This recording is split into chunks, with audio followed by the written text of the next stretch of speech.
This story is titled, Parents Didn't Notice That I Moved to Another State. They were busy with my golden child brother and now, after they found out I am rich, they are calling to reconcile. Hey there. We put a lot of effort into finding the best stories for you. If you're enjoying them and want to help us out, don't forget to hit that subscribe button. It really supports our channel. Now let's start the video. OP starts by saying, Hey, Reddit.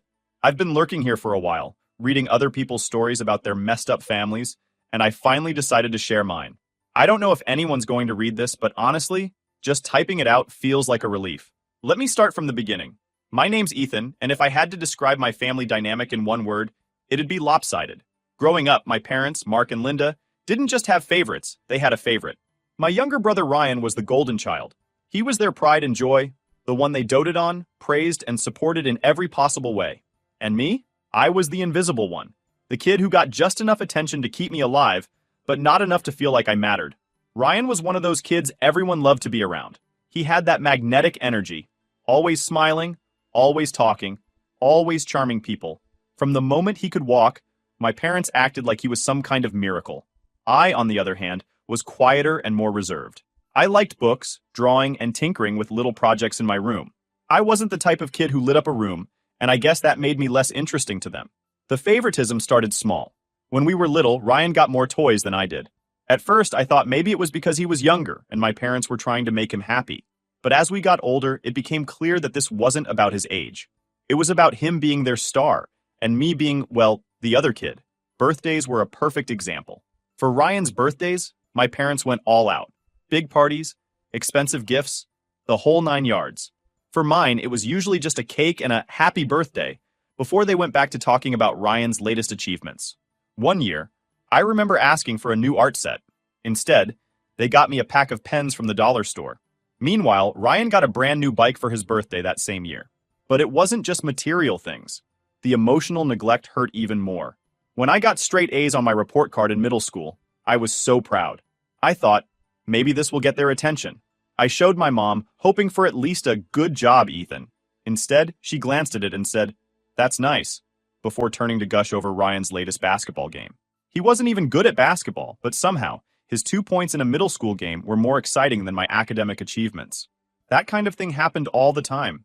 If Ryan had an interest, my parents were all in. They bought him gear, signed him up for lessons, cheered him on at every game. But when I showed interest in something, it was like pulling teeth to get them to care. Once I told them I wanted to start a small online shop to sell handmade crafts. I'd been saving up for months and needed a little extra money to buy supplies. My dad laughed and said, You don't need to waste your time on that. Focus on something practical. Then, a few months later, Ryan announced he wanted to start a fitness gear brand. My parents immediately opened their wallets. They helped him buy equipment, paid for a professional website, and even hired a graphic designer to create his logo. I remember sitting there watching all this unfold and thinking, why does he get everything handed to him while I have to fight for scraps? By the time I hit high school, I had learned to stop expecting anything from them. Ryan was their world, and I was just the guy who lived in the same house. They were so focused on making sure Ryan succeeded that they didn't notice I was slowly pulling away. Ryan, of course, loved being the center of attention. He had this smug attitude, like he knew he was the favorite and enjoyed rubbing it in my face. If I got a new pair of shoes, he'd laugh and say, Finally upgrading from those hand-me-downs? If I tried to join a conversation at the dinner table, he'd interrupt and steer the topic back to himself. It wasn't just annoying, it was humiliating. I felt like I didn't belong in my own family. My parents encouraged Ryan's behavior by never calling him out. If I complained, they'd say I was being too sensitive or that Ryan was just joking. One incident stands out in my memory. It was during my senior year of high school, and I had entered a regional competition for small business ideas. I spent weeks preparing my pitch, designing prototypes, and perfecting my presentation. When I won first place, I came home bursting with excitement. I told my parents, thinking maybe, just maybe, they'd finally be proud of me. My dad's response? That's nice, but have you seen Ryan's new logo? It's so professional looking. My mom didn't even look up from her phone. I went to my room that night and cried, not because I wanted their approval anymore, but because I realized I'd never get it.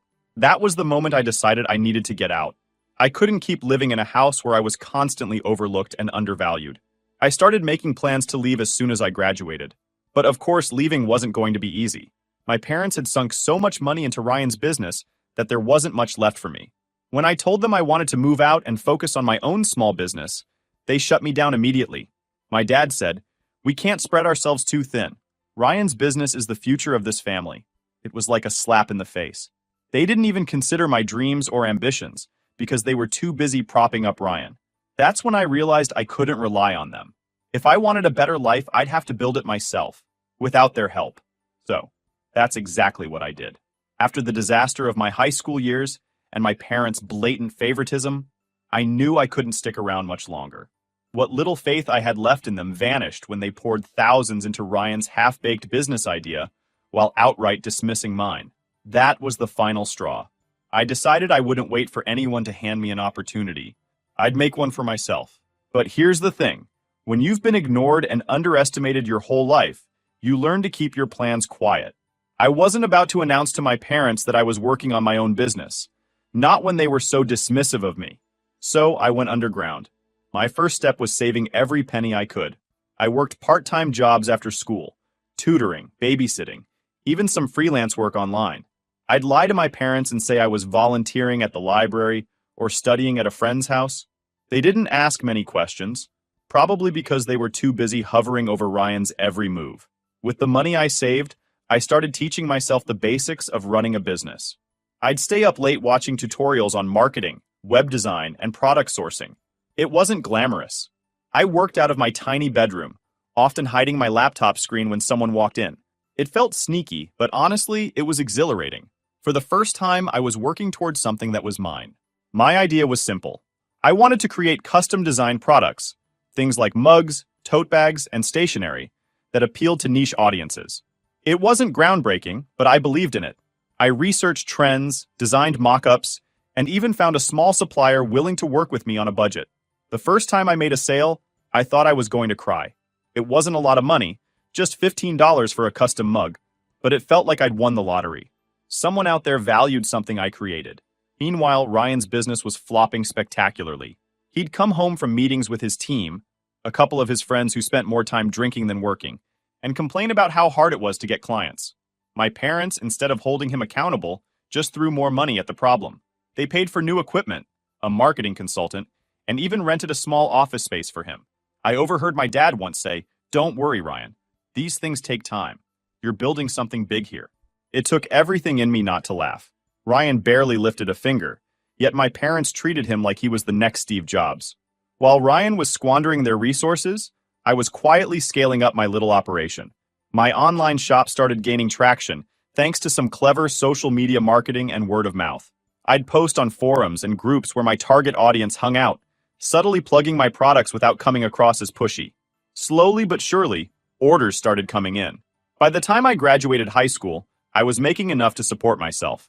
I didn't tell my parents, of course. They assumed I was still just figuring things out. When I told them I wanted to move out, they barely blinked. My dad said something like, "Good for you. Maybe you can help Ryan with his business now that you'll have more time." I had to bite my tongue to keep from snapping. Instead, I just smiled and said, "Sure, Dad." What they didn't know was that I wasn't moving out to help Ryan or to stay close to home. I'd already found a small office in another state, far enough that they wouldn't drop by unannounced.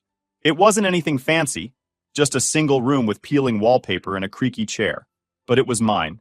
I signed the lease the day after graduation. For the first time in my life, I felt free. For the first time in my life, I felt free. Setting up my office was one of the happiest moments of my life. I spent days rearranging furniture, setting up my computer, and organizing inventory. It was hard work, and there were moments when I doubted myself, but I loved every second of it. One of the first things I did after moving out was expand my product line. I introduced personalized notebooks and planners, which turned out to be a huge hit. I also started offering custom designs for bulk orders. Think corporate gifts or wedding favors. The business grew faster than I expected. Within a year, I was making enough to hire a part-time assistant to help with packing and shipping. By the second year, I'd upgraded to a larger office and brought on 2 more team members. Meanwhile, my parents still thought I was working a side job and occasionally helping Ryan. They didn't ask for details, and I didn't offer any. It was almost funny how little they cared about what I was actually doing. Ryan, on the other hand, was struggling more than ever. His business had completely tanked. The office my parents rented for him was empty most days, and his website hadn't been updated in months. My dad still tried to prop him up, saying things like, "These are just growing pains." But even he was starting to sound tired. By the time I hit my third year in business, I was making more money than I ever thought possible. I had multiple revenue streams, a loyal customer base, and even a few partnerships with local retailers. I didn't just feel successful, I felt vindicated. All those years of being overlooked and underestimated had led to this moment. My parents had put all their faith in Ryan, and he had let them down. Meanwhile, I had built something from nothing, all on my own. But the funny thing was, they still didn't notice. I'd come home for the occasional holiday dinner, and my dad would always ask, "So Ethan, when are you going to get serious about your career?" I wanted to laugh in his face. Instead, I'd just say, "I'm working on it, Dad," and leave it at that. Little did they know I wasn't just working on it, I was thriving. I was sitting in my office one morning, scrolling through emails and planning out my next product launch when my phone buzzed. I don't usually answer calls from unknown numbers, but something about this one made me pick up. "Hey, Ethan, it's Dad." I froze for a moment. My dad doesn't call me often. Hell, he barely calls me at all unless there's some sort of favor he needs. I leaned back in my chair and said, "Hey, Dad, what's up?" There was an awkward pause before he started talking. "Your brother, well, Ryan's got another business idea, and we're all pitching in to help him get started again. He really wants to get it right this time." I felt my stomach twist. It wasn't anger exactly. It was more like disappointment. That familiar weight I'd been carrying since I was a kid. "Okay," I said cautiously, waiting for the inevitable ask. "Well," Dad continued, "we thought it would be great if you could come home for a family meeting. You know, to brainstorm and help Ryan get this thing off the ground." And there it was. The real reason for the call. I laughed. I couldn't help it. "You want me to help Ryan with another business idea?" "Don't laugh, Ethan. He's learned a lot since the last one didn't pan out. And families should stick together during times like this." I leaned forward, resting my elbow on my desk. "Dad, with all due respect, why would I do that? You've never once asked me for help before." He sighed, and I could almost hear him massaging his temples through the phone. "Look, Ethan, it's not just about Ryan. It's about the family's reputation. People are starting to talk, you know. They're wondering why Ryan can't seem to make anything work. If we all come together, we can help him turn things around and shut those people up." That's when it hit me. This wasn't about family. It wasn't about Ryan. It was about appearances. As always. My parents didn't want to help Ryan because they believed in him. They just didn't want to look bad in front of their friends and neighbors. "I'm sorry, Dad," I said, trying to keep my voice steady. "I've got my own business to run. I don't have time to play cheerleader for Ryan." That's when the guilt trip started. My dad launched into a monologue about how much they'd sacrificed for us, how hard it was to raise two boys, and how I should be grateful for everything they'd done. I stayed silent, letting him ramble. When he finally ran out of steam, I said, "I'm not coming home, Dad. I've got too much on my plate." The line went quiet for a moment, and then he said, "If you don't come, we'll stop supporting you financially." I almost laughed again. "Dad, I haven't needed your money in years. Stop pretending like you've been supporting me." There was a long pause. "What's that supposed to mean?" It was petty, but I couldn't resist. "It means I've been running my own business for the past few years. I'm doing fine without your help." I could hear the disbelief in his voice. "You're joking." "I'm not. I've got a thriving business, Dad. I'm making more than enough to take care of myself. So no, I won't be coming home to help Ryan." There was a long silence, and then he hung up without another word. I thought that was the end of it, but of course it wasn't. The next day, my mom called. "Ethan, sweetheart, we need to talk." Her voice was soft, almost pleading, but I knew better than to fall for it. "What do you need, Mom?" She sighed dramatically. "It's about Ryan. He's been so stressed lately, and your father and I are worried about him. We think it would mean a lot to him if you came home and supported him. He's your brother, after all." I gritted my teeth. "Mom, I'm not coming home. I have my own life, my own business. Ryan's problems aren't my responsibility." "But we're a family," she said, her voice breaking like she was on the verge of tears. "You can't just turn your back on us." "Mom, I didn't turn my back on you. You turned your back on me a long time ago. I'm not going to drop everything just because Ryan needs another bailout." She sniffled, but I didn't feel an ounce of sympathy. For years, I'd craved their approval, their attention, their support. Now that I didn't need any of those things, they suddenly wanted me to play the role of the perfect son. "Ethan," she said, her voice steadier now, We just want what's best for everyone. Can't you see that? No, Mom, I said firmly. You want what's best for Ryan. You always have. I'm done being second place in this family. I hung up before she could respond. Over the next week, the calls kept coming. My dad left angry voicemails, accusing me of being selfish and ungrateful. My mom sent me long texts about the importance of family and how I was breaking her heart. I ignored them all. But then, something unexpected happened. One of my friends from high school reached out and said my dad had been asking around about me. Apparently, he'd gone to the local college I was supposed to be attending and tried to pull my records. When they told him I wasn't a student there, he completely lost it. I could only imagine the look on his face when he realized I'd been lying to him for years. A few days later, I got another call from my dad. This time, he was furious. What the hell have you been doing with all the money we sent you for tuition? I couldn't hold back my laughter. I used it to build my business, Dad. Thanks for the seed funding. You lied to us, he shouted. Do you have any idea how embarrassing this is? For who? I shot back. You? Ian? Because I'm doing just fine. He tried to lecture me about trust and respect, but I cut him off. You want to talk about trust? Spect? Where was that when I needed it? When I was busting my ass to succeed and you couldn't even bother to notice? He hung up on me again. That's where things stand now. My parents are furious. Ryan's probably sulking, and I'm just sitting here, finally feeling free. I thought the chaos would die down after I dropped the truth bomb on my dad about my business and my independence. But I was wrong. If anything, it stirred up a bigger storm. A few days after the phone call, my mom showed up at my office. Yes, she showed up, unannounced and uninvited. It was late in the afternoon, and I was wrapping up a meeting with one of my team members when the receptionist poked her head into my office and said, Ethan, there's a woman here asking for you. She says she's your mom? I was stunned for a second. My mom had never taken any real interest in my life, so to have her standing outside my office was surreal.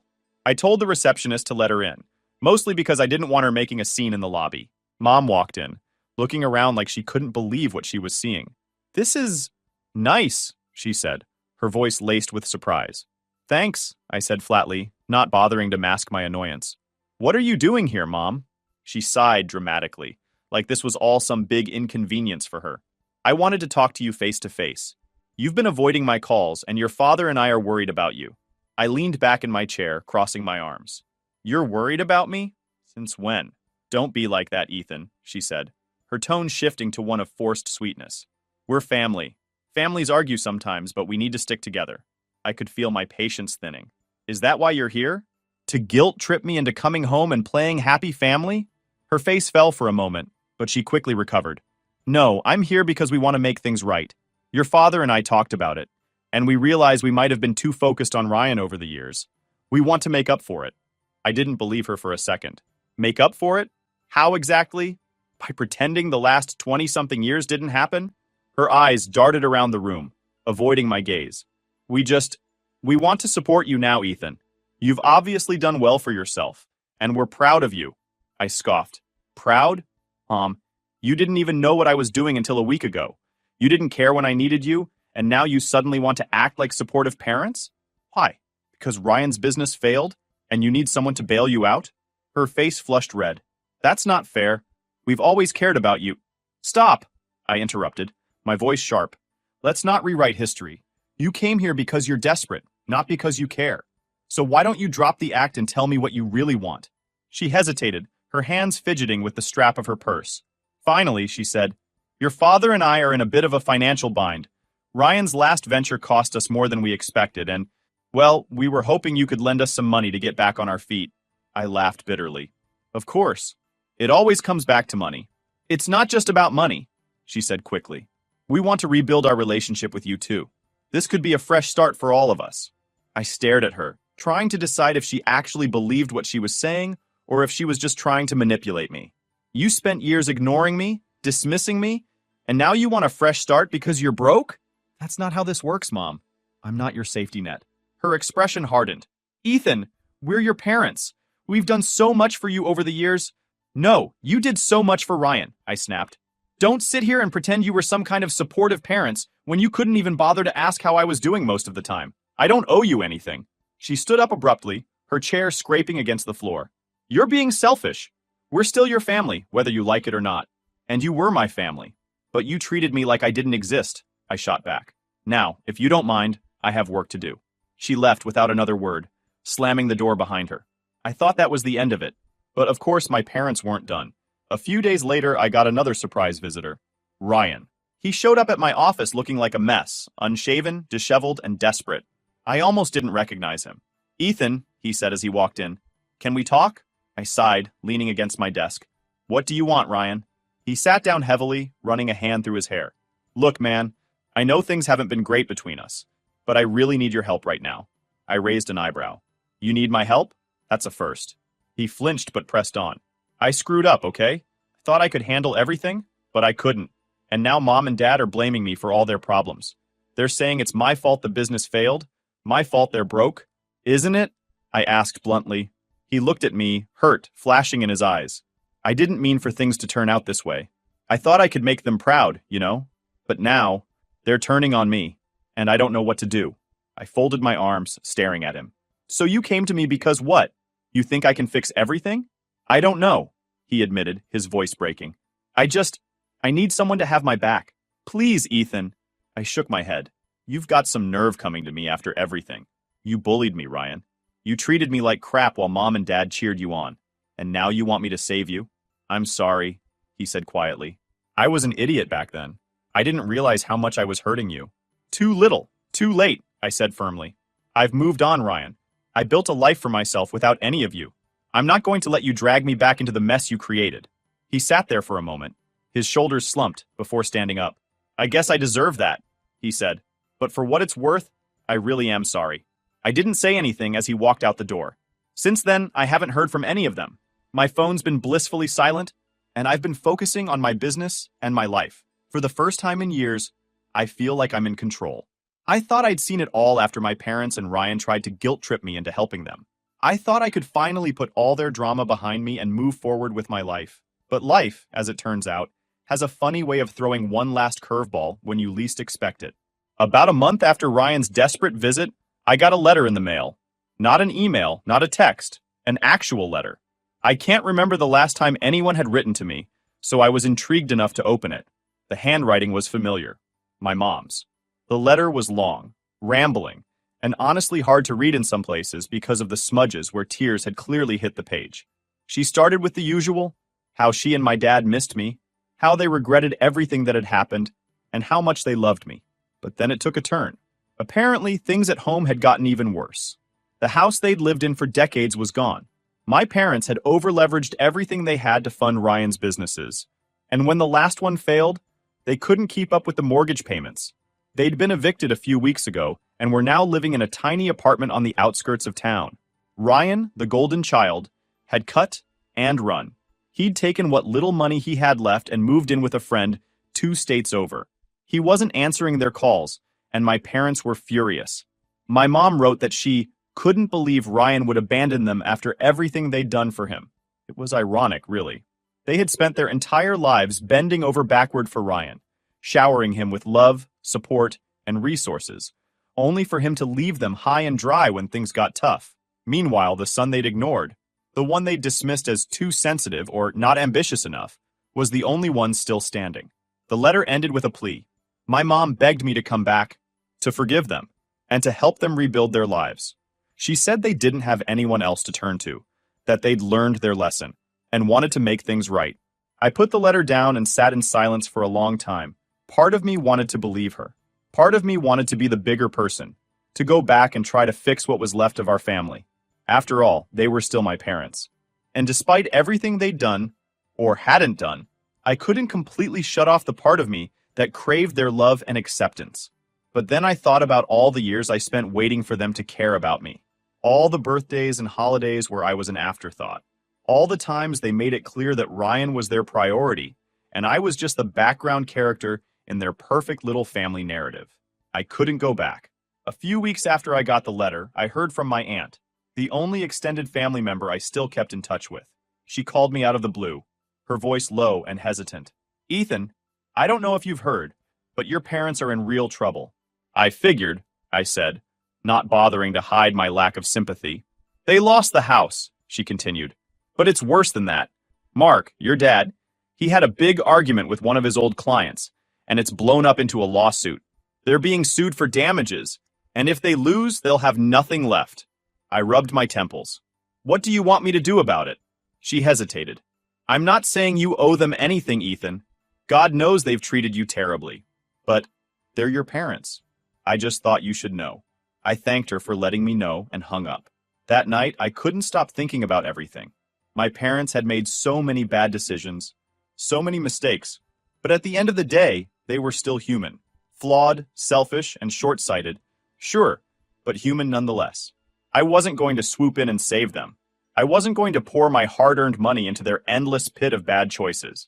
But I decided I could give them one thing: closure. I called my mom the next day. She picked up on the first ring, her voice shaky and emotional. Ethan, is that you?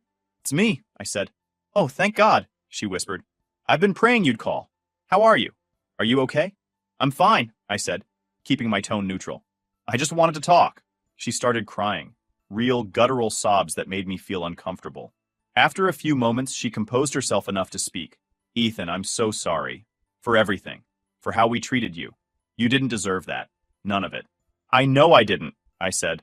And I appreciate the apology, but it doesn't change what happened. She sniffled. I know, I don't know how to fix this. You can't fix it, I said bluntly. It's too late for that. But you can learn from it. Maybe someday we can have a relationship, but it's going to take time. And it's going to take real effort from you and Dad. We're willing to do whatever it takes, she said quickly. We'll prove it to you, Ethan. I promise. I didn't respond right away. I knew better than to put too much stock in her promises. Take care of yourselves, I said finally. That's all I can say right now.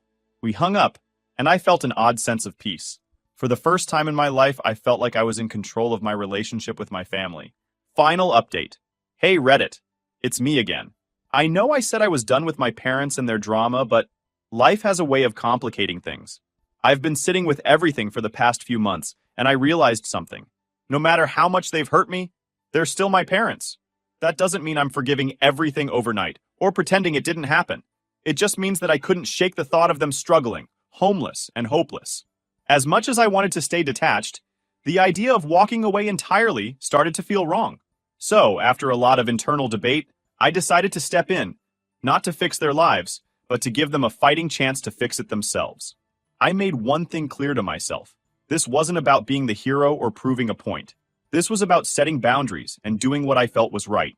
A few days ago, I drove to the tiny apartment my parents had moved into after losing the house. I hadn't told them I was coming, and I wasn't sure what to expect. When I knocked on the door, my mom answered. She looked older than I remembered, more worn down. Her eyes widened when she saw me. Ethan, she whispered. You came. Yeah, I said, stepping inside. The apartment was small, cluttered, and depressing. My dad was sitting on the couch, flipping through a stack of papers. He looked up when he heard my voice. Ethan, he said gruffly, standing up. What are you doing here? I looked between the two of them and took a deep breath. I'm here because I've been thinking about everything, and I've decided I want to help. Not because I owe you anything, but because I want to. My dad's face twisted in confusion, while my mom's eyes filled with tears. Ethan, you don't have to do this, she said. We don't deserve it. You're right, I said bluntly. You don't, but that's not the point. I'm not here to rehash the past. I'm here to give you a chance to get back on your feet. That's it. No strings attached, no guilt trips. Just a chance. My dad sat back down heavily, running a hand through his hair. How? He asked after a long silence. I'll help cover your immediate debts, rent, basic bills, stuff like that, but only temporarily, I explained. And I'll help you figure out a plan to get back on track. But that's it. The rest is on you. They both nodded, stunned into silence. Over the next few days, I sat down with them and went through their finances. It was worse than I thought. They were drowning in credit card debt, overdue bills, and the fallout from my dad's lawsuit. Ryan's failed businesses had left them with nothing but broken promises and unpaid loans. I helped them set up a budget, arranged for some of their smaller debts to be consolidated, and even paid a couple of urgent bills to keep the lights on. It wasn't easy seeing how far they'd fallen, but I kept reminding myself that this was a temporary arrangement. There were a few tense moments, of course. My dad had a hard time swallowing his pride, and my mom kept trying to apologize for everything. I told her that apologies were fine, but what I really needed was for them to take responsibility for their lives moving forward. This is the last time I'm doing this, I said firmly. After this, you're on your own. They both nodded, and for once I believed they understood. The hardest part was facing my own emotions. Every time I handed them money, or sat down to help them figure out a problem, a part of me wondered if I was being stupid, if I was setting myself up to be taken advantage of again.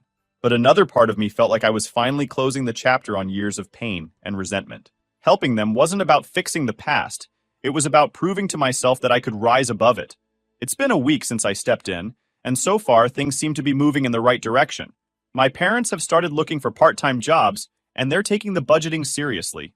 I even set up an online bill pay system for them to make things easier. I'm not saying everything's perfect now.